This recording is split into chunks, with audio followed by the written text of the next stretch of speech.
పరిశుద్ధాత్ముడు మనల్ని నడిపించును గాక. ప్రియులారా, చిన్న వచ్చిన భాగం యెహోషువ గ్రంథం 2వ అధ్యాయము మొదటి నుంచి చూద్దామండి. యెహోషువ గ్రంథం 2వ అధ్యాయం మొదటి నుండి. నూను కుమారుడైన యెహోషువ వేగుల వారైన 2 మనుషులను పిలిపించి, మీరు పోయి ఆ దేశమును ముఖ్యంగా యెరికోను చూడుడని వారితో చెప్పి, షిత్తీము నుండి వారిని రహస్యంగా పంపాను. వారు వెళ్ళి రహాబను ఒక వేశ్య ఇంట చేరి అక్కడ దిగగా, ఆ దేశమును వేగు చూచుటకు ఇశ్రాయేలీయుల వద్ద నుండి మనుషులు రాత్రి వాళ్ళ ఇక్కడికి వచ్చిరని యెరికో రాజునకు వర్తమానము వచ్చాను. చాలండి. పరిశుద్ధాత్ముడు ఈ చిన్న వచ్చిన భాగాన్ని ఈ సాయంకాల సమయంలో మనందరికీ పంచిచ్చునుగాక. నూను కుమారుడైన యెహోషువ వేగుల వారిని 2 మనుషులను పంపించి అని మనం చూస్తాం. ఇక్కడ 2 మనుషులను పంపించమని దేవుడేమి యెహోషువకు చెప్పలేదు.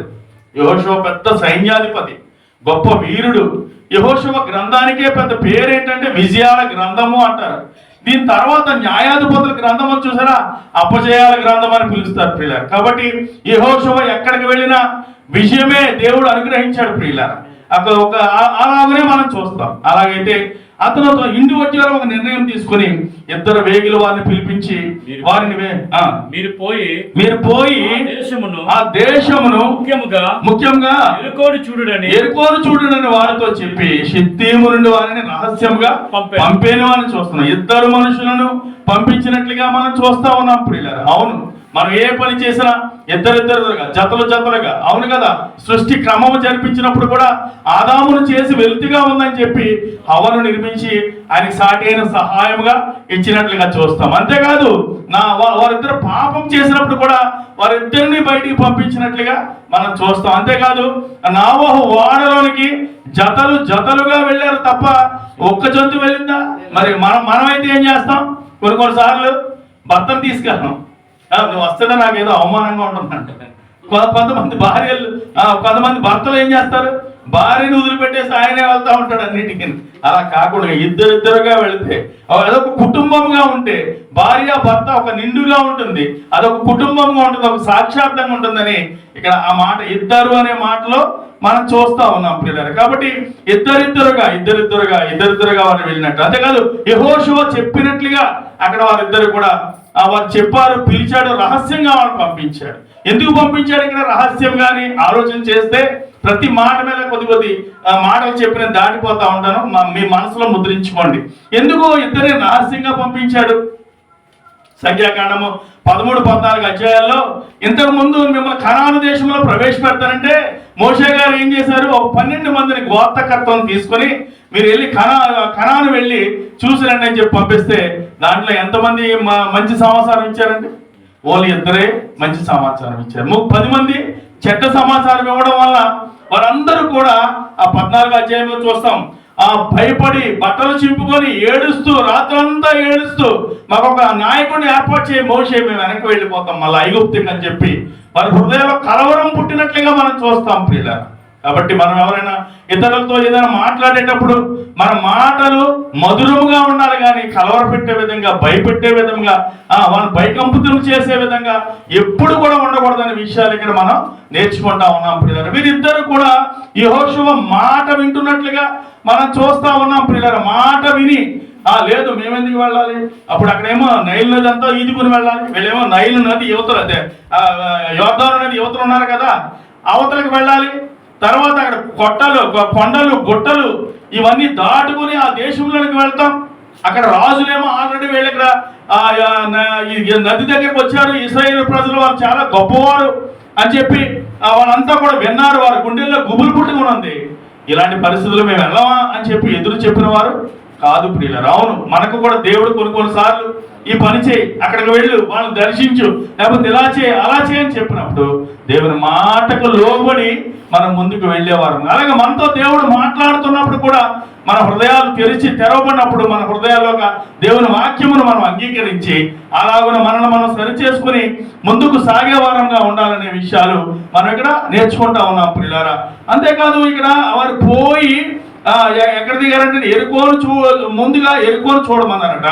షిత్తీము నుండి వారు రహస్యంగా పంపబడేను అని చెప్పి చూస్తున్నాం. షిత్తీము అనగా తుమ్మకర్ర అని చెప్పి మనం చూస్తున్నాం. తుమ్మకర్ర అనగా మనకు తెలుసు కదండి, బలిపీఠం చేసేటప్పుడు ఆ తుమ్మకరతో చేసి దానిపైన బంగారపు పూత వేయాలని చెప్పి మనం అక్కడ మోషే గారికి ఆ ప్రత్యక్ష గుడారంలో ఆ బలిపీఠము తయారు చేసే విధానం చెప్తా ఉంటాడు. అలాగున అక్కడ మానవునికి సాదృశ్యంగా కనిపిస్తా ఉంది. అంతేకాదు యెహోషువ కూడా పిలబడిన విధానం ఇవన్నీ కూడా షిత్తీము నుండే జరిగినట్లుగా, ఇక్కడ నుండే వాళ్ళు పంపబడుతున్నట్లుగా మనం చూస్తా ఉన్నాం. అని మనం కూడా కొన్నిసార్లు ఏ స్థలం నుండి అయితే ఎదిగామో, ఏ స్థలం నుంచే అయితే మనం పెద్దవారమయ్యామో ఆ స్థలాలు మర్చిపోతూ ఉంటాం ప్రియులారా. అలా మర్చిపోయే వారం కాకుండా ఆ స్థలాలను కూడా మనం జ్ఞాపకం చేసుకునే వారంగా ఉండి మనం ముందుకు సాగాలని మనం చూస్తాం. అంతేకాకుండా ఇక్కడ వారు వెళ్ళి రహాబును వేశ్య ఇంట దిగగా అని మనం చూస్తా ఉన్నాం. అవును, నిజంగా వేశ్య అనే ఇంటికి ఎవరు వెళ్తారండి? విటులు వెళ్తా ఉంటారు, అంతే కదండి.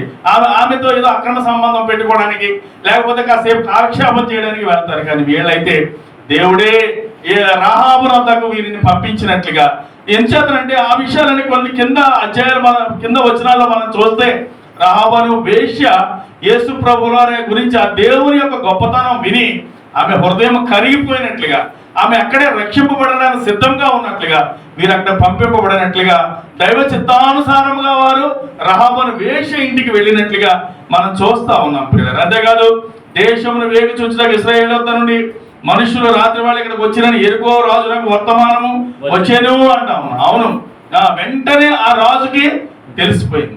అవును కదా, రాత్రి వేళ మీ దగ్గరికి ఇలా వచ్చారు అనే విషయం వారికి తెలిసిపోయిన వెంటనే వారంతా కూడా నిజంగా అంత ప్రాణాలు తెగించి ఆమె వాళ్ళని చేర్చుకుంది.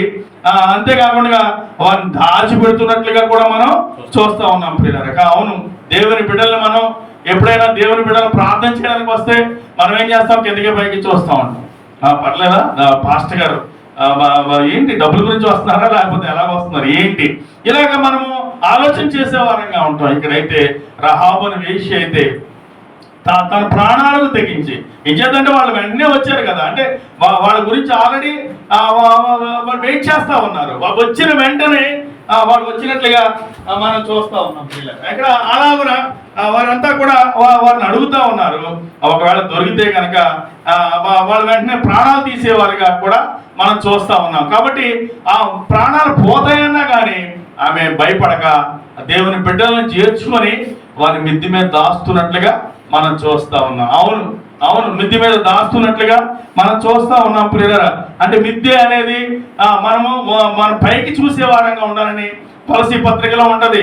మన పైన వాటిని ఆశించాలి కానీ కింద ఉన్న వాటి వరకు మనం ఎదురు చూసేవాళ్ళం కాదని, మన పైన దేవుడు గొప్పవాడని, సార్వభౌమాధికారం కలిగినటువంటి గొప్ప దేవుడని మనం తులసి పత్రికలో మనం చూస్తాం పిల్లలు. కాబట్టి అలాగున మిద్దె అనే అనుభవంలో నుండి ఆ పేతురు క్రొత్త నిబంధన వెలుగులో మనం ఆలోచన చేసినప్పుడు పేతురు గారు మిద్దె మీద ప్రార్థన చేస్తున్నప్పుడు ఒక తెర దిగి దాంట్లోనే అన్ని కూడా జంతువులన్నీ ఉండగా దీన్ని భక్షించుకొని తినమంటే ఎలా ప్రభు అని అడిగినప్పుడు తినాలి అని చెప్పి ముమ్మారు అడిగినట్లుగా అప్పుడు తర్వాత ఆయన పంపించిన కొన్నేళ్ళ దగ్గరికి వెళ్ళినట్లుగా మనం చూస్తాం పిల్లలు. కాబట్టి మిద్దె అనుభవం ఏంటంటే ప్రార్థనా అనుభవం అని మనం నేర్చుకుంటా ఉన్నాం. కాబట్టి మనం కూడా సారిసారిగా ఉన్నతంగా ఆలోచన చేసి ప్రార్థించే వారం, ఎక్కువ దేవునితో సహవాసం చేసే వారంగా ఉండాలని మనం ఆలోచన చేస్తా ఉన్నాం. అంతేకాకుండా మొదటి సమూయేలు గ్రంథంలో సమూయేలు గారు మిద్దె మీద ఉన్నప్పుడు సౌలు తన గార్ధబాలు వెతుక్కుంటూ, చరిత్ర మీకు తెలుసు చాలాసార్లు చెప్పుంటారు,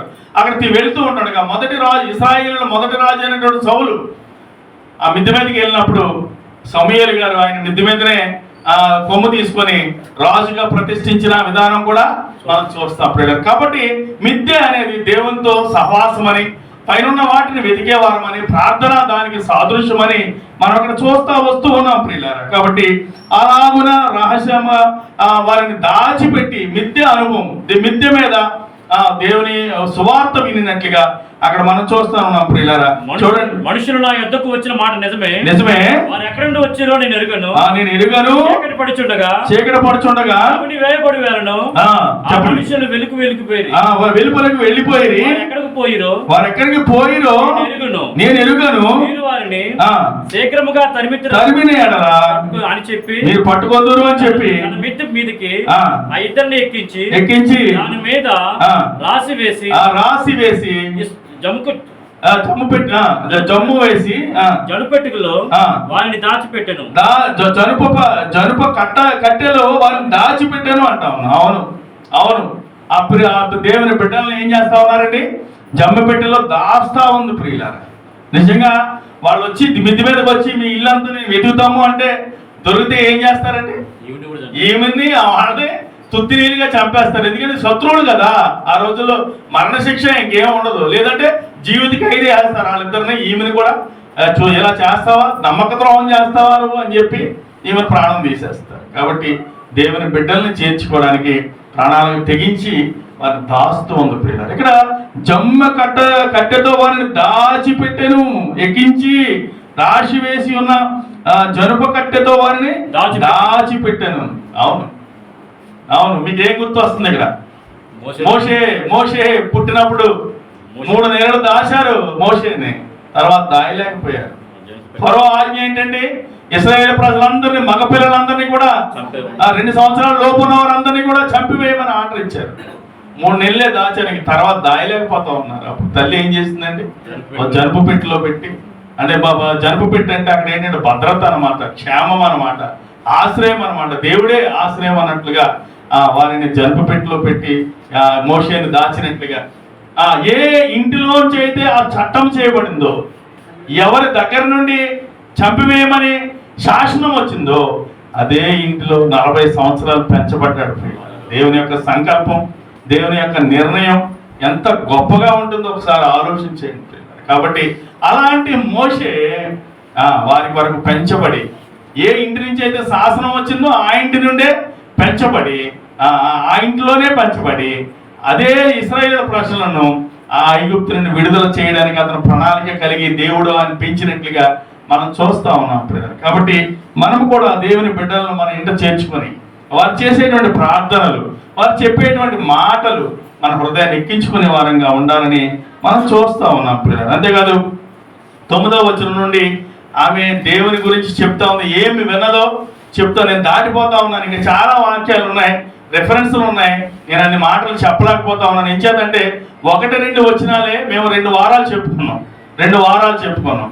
కాబట్టి మీకు సమయం తక్కువ ఉంది కాబట్టి ముందుకు సాగిపోతా ఉన్నాం.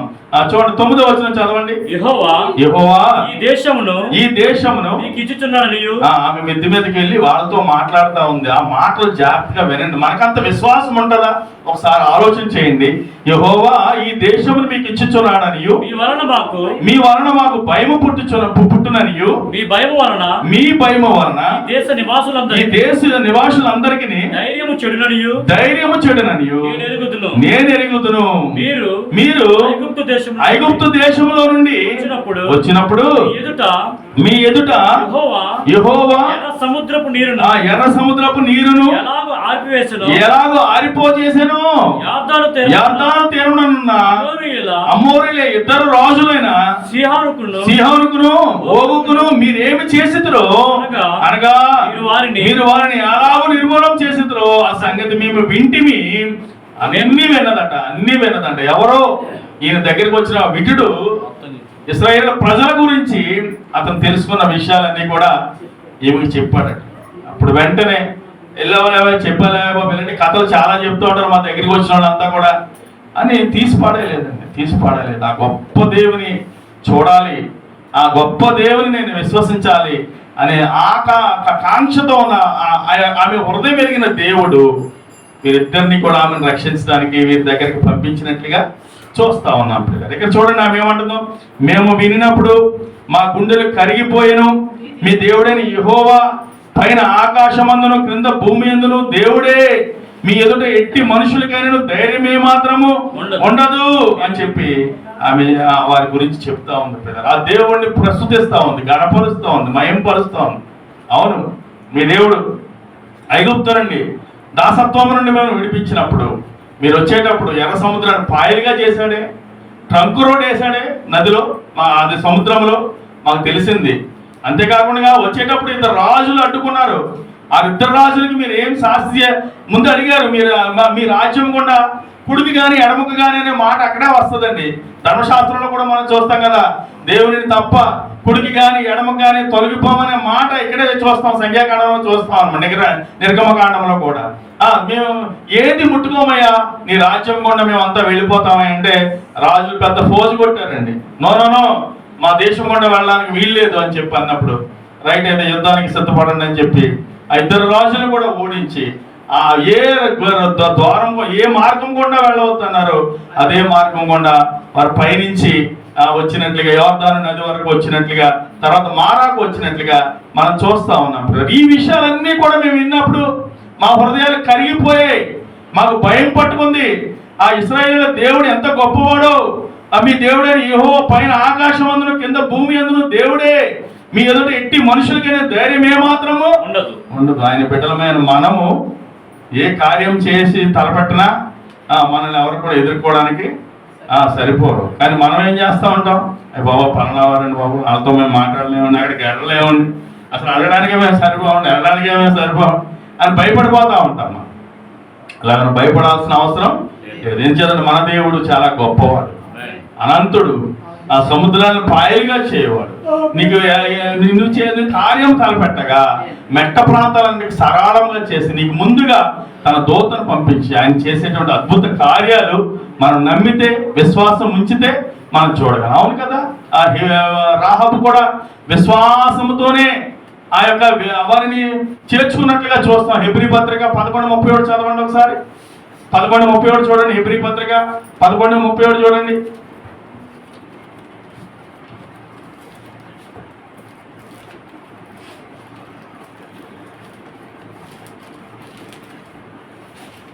హెబ్రీ పత్రిక 11:37 చూడండి. విశ్వాసమును బట్టి చూడండి, విశ్వాసమును బట్టి రాహాబును వేశ్య వేగుల వారిని సమాధానముగా చేర్చుకుని అవిధేయతలతో పాటు నశింపకపోయాను. అవిధేయతలతో పాటు ఆమె ఎన్నో పాపాలు చేసింది, అయినా కానీ రక్షింపబడింది అని చెప్పి మనం చూస్తా ఉన్నాం.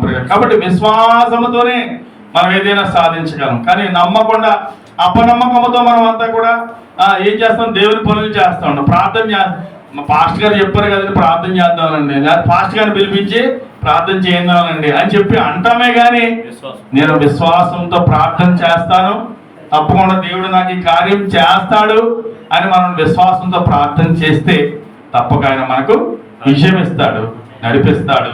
నువ్వేమైతే అడుగుతా ఉన్నామో వాటన్నిటి పట్ల ఆయన మనం ముందుకు నడిపించగలని మనం నేర్చుకున్నాం. రాహాబు నుండి మనం నేర్చుకుంటా ఉన్నాం పిల్లలు. ఇక్కడ 3వ వచనంలో 2వ వచనంలో చూడండి, 2వ అధ్యాయం 2వ వచనంలో దేశమును వేగు చూచుటకు ఇశ్రాయేలు నుండి మనుషులు రాత్రి వేళ ఇక్కడికి వచ్చిరని అని చెప్తారు. రాత్రి వేళ వచ్చారు అని చెప్తా ఉన్నాడు. అవును, రాత్రి వేళ అనే మాట బైబిల్లో మనం ఆలోచన చేసినప్పుడు ఆ గ్రంథకర్తలు వ్యాఖ్యానకర్తలు ఏమని చెప్తా ఉన్నారంటే, ప్రొద్దుగుంకుట అనే మాట అపోస్తుల కాలమని, అపోస్తులు పనిచేశారు కదండి, అది ప్రొద్దుగుంకుటని, అర్ధరాత్రి అంధకార కాలమనియు, అంతేకాకుండా కోడుగుయినప్పుడు మిషనరీల కాలమని, తెల్లవారుజాము ప్రస్తుత కాలమని కూడా వారు చెప్తా ఉంటారు పిల్లలు. కాబట్టి మనం ఎక్కడ ఉన్నప్పుడు తెల్లవారుజామున ఉన్నాం. ఏం చేద్దంటే ఆ ఉదయించినటువంటి నీతి సూర్యుడు వచ్చాడు, జన్మించాడు, అలాగే మన కొరకు చనిపోయి ఆయన ఎక్కడ దేవుని దగ్గర మనకి స్థలం సిద్ధపరచాలన్నాడు. కాబట్టి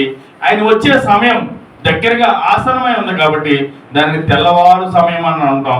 ఆయన వస్తే ఆ వెలుగు నీతి సూర్యుడు మనకి ఉదయించగానే మరలా రెండోసారి వచ్చినప్పుడు మనం అంతా కూడా వెలుగుమయమైపోతుందని మనం చూస్తా ఉన్నాం. కాబట్టి రాత్రి వేళ అనగా ఇక్కడ మనం ఏం చేయాలంటే చూడండి, రోమాపత్రిక 13:12 నేను చెప్పేస్తున్నానండి, రాత్రి చాలా గడిచి పగలు సమీపంగా ఉన్నది అని చదువుతూ ఉంటాం పిల్లలు. అంతే కదా, రోమా 13:11 మీరు నిద్ర మేలుకొని వేళ అయినదని సమయం తెలుసుకొని అలాగుండి ఉండు అని చెప్పి నీతి సూర్యుడని క్రీస్తు ఉదయించే వరకు మనమున్న ఈ ప్రస్తుత కాలము రాత్రి కాలం అని గ్రాహ్యం అవుతున్నదని చెప్పి అక్కడ చూస్తా ఉన్నాం పిల్లలు. కాబట్టి మనమంతా కూడా ఆ యేసు ప్రభు వచ్చే సమయానికి దగ్గరలో ఉన్నాం. కాబట్టి సమయం దొరికిన కొలది రాత్రిని పగలనకి చూసేవారం కాకుండా దేవుని సువార్తను ప్రకటించేవారంగా, దేవుని అనేక మందికి పంచేవారంగా, మనం తెలుసుకున్నటువంటి ఆ రక్షణ భాగ్యాన్ని ఇతరులకు వివరించే వారంగా ఉండాలని మనం చూస్తా ఉన్నాం పిల్లలు. సోమరులంగా ఉండకుండా మీకు ఇచ్చిన వరం పాటలు పాడే వరమా,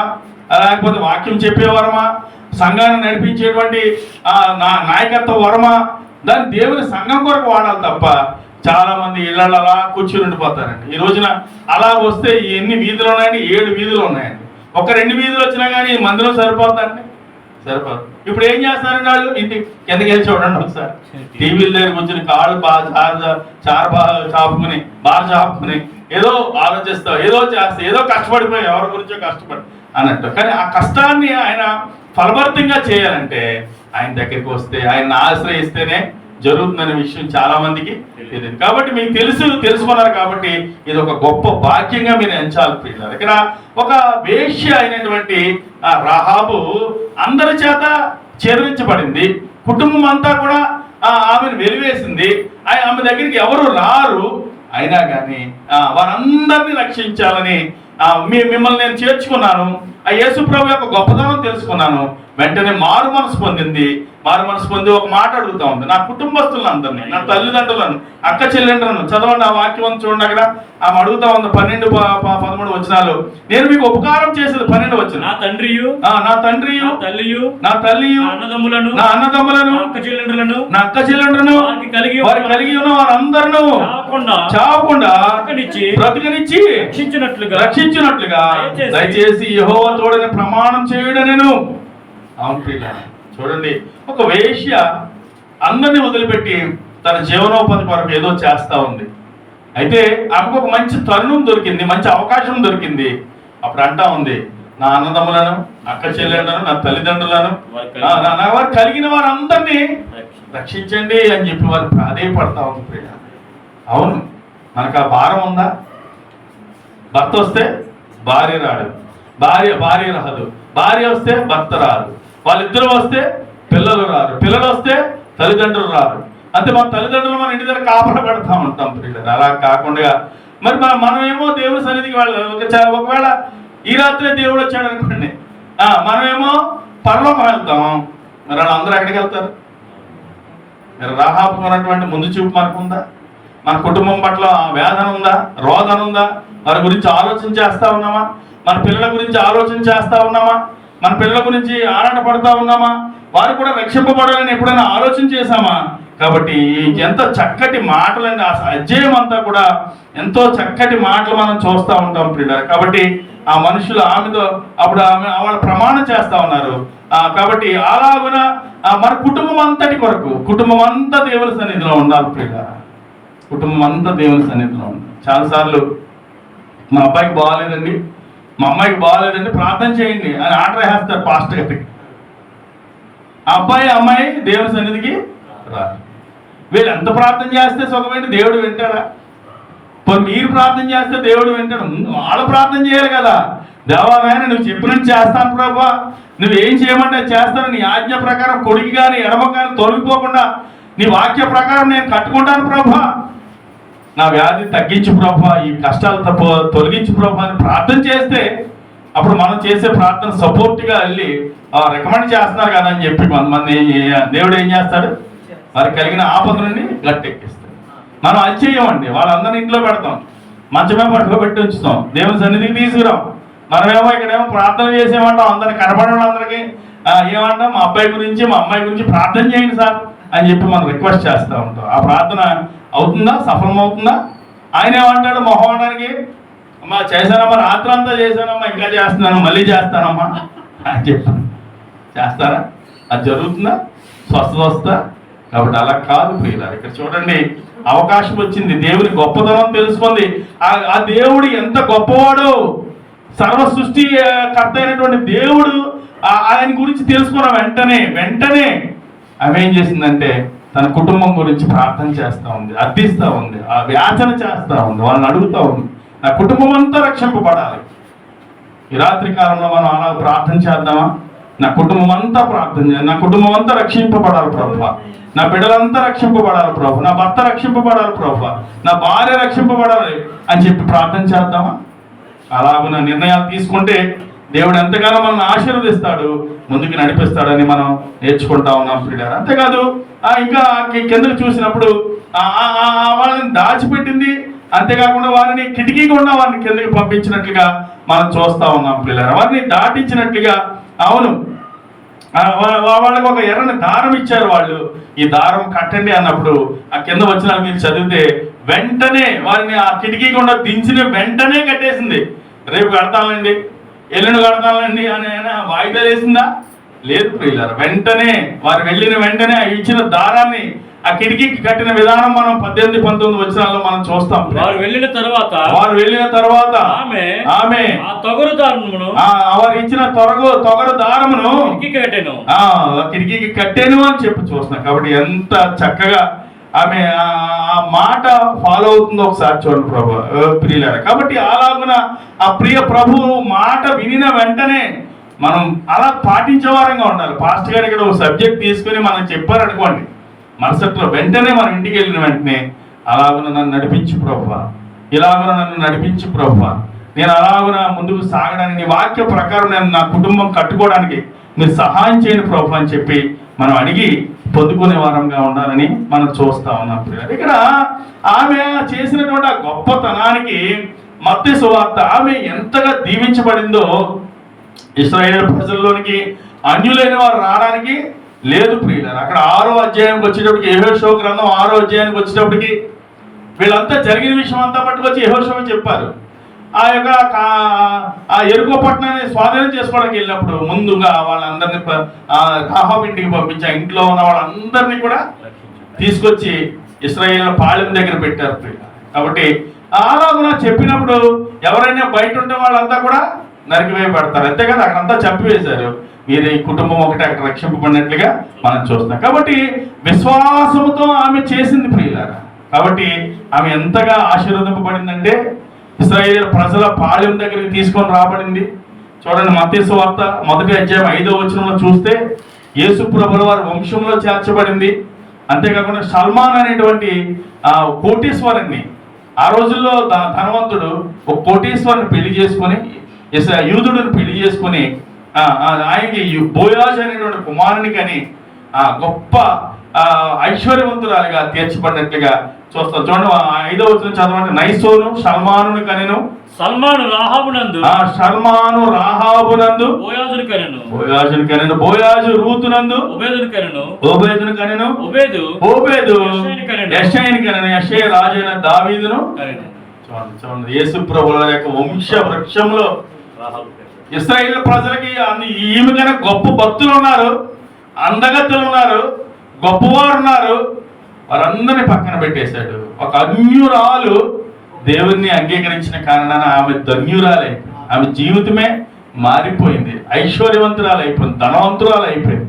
యేసు ప్రభువుల వారు రావడానికి ఒక వంశవృక్షంలోనికి చేర్చబడి, అలాగే ఈమెకు పుట్టినటువంటి బోయాజు రూతును చేసుకొని ఓబేదును కన్నాడు. ఓబేదు ద్వారా అక్కడ యెషయి కుమారుడు యెషయి ద్వారా దావీదు చిగురు నుండి యేసు ప్రభువుల వారు వచ్చినట్లుగా మనం చూస్తాం. కాబట్టి ఇలాగున గొప్పగా ఆమె ఆశీర్వదింపబడింది. అంతేకాకుండా ఆమె ముగించేస్తాను. కాబట్టి ఇలాగున హెబ్రీ పత్రిక 11వ అధ్యాయంలో మనం చూసినప్పుడు ఆమె విశ్వాసుల కుటుంబంలో చేర్చబడినట్లుగా, అంతేకాకుండా ఆ ఏడుగురు మంది అక్కడ విశ్వాస వీరుల పట్టికలో చేర్చబడినట్లుగా మనం చూస్తాం. అంతేకాదు యాకోబు పత్రికలో కూడా ఆలోచన చేసినప్పుడు ఆమె ఆ విశ్వాసులకు తండ్రి అయినటువంటి అబ్రహాము తర్వాత ఈమె పేరు ప్రస్తావించినట్లుగా మనం చూస్తాం. కాబట్టి ఎంత ఐశ్వర్యవంతునిగా చేశాడు, ఎంత గొప్పగా ఆమెను తీర్చాడు ఆ ప్రభువు. నిజంగా ఎంత ఆమె జీవితంలో ధన్యత కలిగిందో ఒకసారి ఆలోచన చేయండి ప్రియులారా. అవును ప్రియులారా, అవును, మనము కూడా పేదలమై, దేవునికి దూరస్తులమై, ఆయన మాట వినని వారమై, వాస్తవానికి మనం ఆయనకి దూరస్తులమై ఉండగా ప్రియ ప్రభు మనల్ని కూడా ఐశ్వర్యవంతులు చేయడానికి, గొప్పగా మనం తీర్చడానికి, ఆ ప్రియ ప్రభు మనం భాగ్యవంతులుగా చేయడానికి ఆయన కలువరి శిలువలో, ఆ యెరూషలేము వీధులలో పిడిగుద్దులు, ఉమ్మివేతలు భాగ్యంగా ఎంచుకున్నాడు. అవమానాన్ని, నిందల్ని, అపహాసాన్ని వాళ్ళు అపహసించగా వాళ్ళు నవ్వుతూ ఉంటే, గేలి చేస్తూ ఉంటే, కొరడా దెబ్బలు, ఉమ్మివేతలు ఆ వీధులలో వీడుస్తూ ఉంటే ఆయన మనల్ని భాగ్యవంతులు చేయడానికి ఆయన భాగ్యముగా ఎంచుకున్నాడు పిల్లలు. అంతేకాదు ఆ యేసు ప్రభుల వారిని ఆ యొక్క యెరూషలేములోనికి మొదటగా వచ్చేటప్పుడు గాడిద పిల్ల మీద ఎక్కి గాడిద మీద వస్తుంటే హోసన్నా హోసన్నా హోసన్నా అని పిలిచిన వారంతా కూడా ఆయన వస్తూ ఉంటే బట్టలు పరిచి కొమ్మలు పరిచి ఆయన ఎంతో ఘనంగా ఆహ్వానించిన వారంతా కూడా ఆ సిలువకి వెళ్ళేటప్పుడు దిక్కులేని వాడిగా అభాగ్యుడిగా పంపిస్తున్నట్లుగా మనం చూస్తాం పిల్లలు. రక్తము దారులుగా కాచినట్లుగా యెరూషలేము వీధులలో మనం చూస్తా ఉన్నాం పిల్లలు. అభాగ్యవంతులుగా మన కొరకు ఆ ప్రియ ప్రభు దరిద్రునిగా వెంచబడ్డాడు. కొరడా దెబ్బలు భాగ్యంగా ఎంచుకున్నాడు, ఉమ్మువేతలు భాగ్యంగా ఎంచుకున్నాడు, పిడిగుద్దులు చేతులలో కాళ్ళలో మేకులు కొడుతూ ఉంటుంటే ఆ సమ్మిడి దెబ్బలకు ఆ మేకులు లోపలికి వెళుతుంటే అవన్నీ కూడా భాగ్యముగా ఎంచుకొని మనల్ని భాగ్యవంతులుగా చేయడానికి, ఐశ్వర్యవంతులుగా చేయడానికి ఆ ప్రియ ప్రభువు ఎందుకు పనికిరాని మన జీవితాలను ఉద్ధరించడానికి ఆ ప్రియ ప్రభు సిలువలో తన రక్తమంతయు కార్చి ఆయన ఆ మ్రానుపై నుండి దించుతూ ఉన్నప్పుడు తన నాలుగు దవడను అంటుకొని ఉన్నది. అలాగే ఒక తడిక వలె తన శరీరం తయారైపోయినది. ఎముకలన్నీ స్థానం తప్పి ఉన్నవి. తన హృదయం అంతా మైనం వలె కరిగిపోయి ఉన్నది ప్రియులారా. ఎంత ఘోరమైన శిక్ష మనందరి కొరకు ఆయన అనుభవించాడు ప్రియులారా. మన పాపముల నిమిత్తమే తన రక్తమంతా దారులుగా కార్చాడు. మన యొక్క పేరును స్థితిని మార్చుటకే రహాబు స్థితిని మార్చాడు. ఆ సల్మాను ద్వారా ఐశ్వర్యవంతురాలుగా చేశాడు.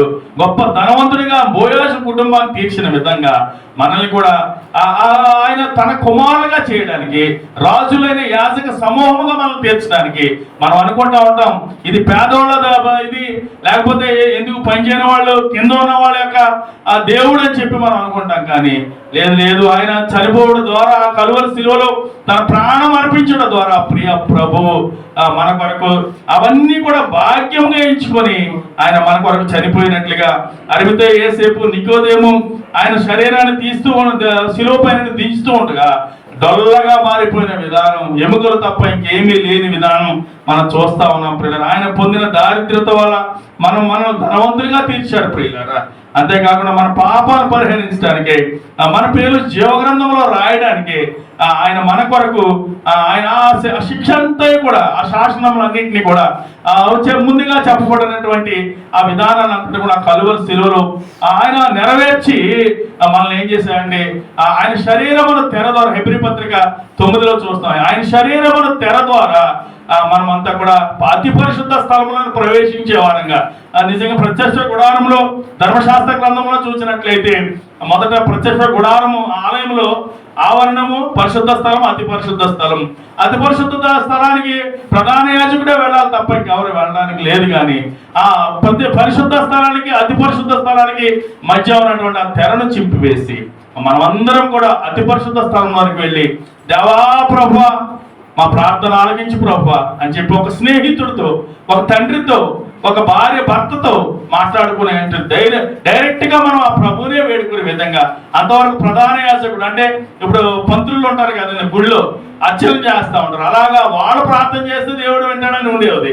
ఇప్పుడైతే మనం ఆయన సన్నిధికి చేరి ఆ శరీరమును తెర ద్వారా అతి పరిశుద్ధ స్థలంలోకి చేర్చబడి దేవా ప్రభు నేను పాపినయ్యా, నా కుటుంబాన్ని కరుణించేయ్యా, మీ సహాయం చేయి ప్రభు, నీ కృప మాపై కుమ్మరించి ప్రభు అని చెప్పి ఎవరైతే ప్రార్థన చేస్తారో, ఎవరైతే హృదయాలు కుమ్మరించి దీనులై ఆ ప్రభువుని వేడుకుంటారో అవన్నిటిని సఫలం చేసి నన్ను భాగ్యవంతులు చేయడానికి మన కొరకు ఆయన పొందిన దెబ్బల ద్వారా స్వస్థత ఇచ్చాడు ప్రియుల. నీకు ఏ వ్యాధి కలిగిందో వాటన్నిటి నిమిత్తమై ముందుగానే 2000 సంవత్సరాల క్రితం ఆ కలువరి శిలువలో తన రక్తమంతయు కార్చి తన ప్రాణాన్ని అర్పించి ఆ సమాధిలో ఉంటే మనం వేడుకునే వాళ్ళని కాదు, కానీ తిరిగి లేచి తండ్రి దగ్గర ఉండి మనకి ఉత్తరవాదిగా తండ్రితో మన కొరకు స్థలము సిద్ధపరచని ఉన్నాడు కాబట్టి ఆయన త్వరలో రానే ఉన్నాడు కాబట్టి ఆ ప్రభువుని మనం రోజు ఈ లెంట డేస్ అన్ని కూడా 9వ రోజులో ఎంటర్ అయ్యాం.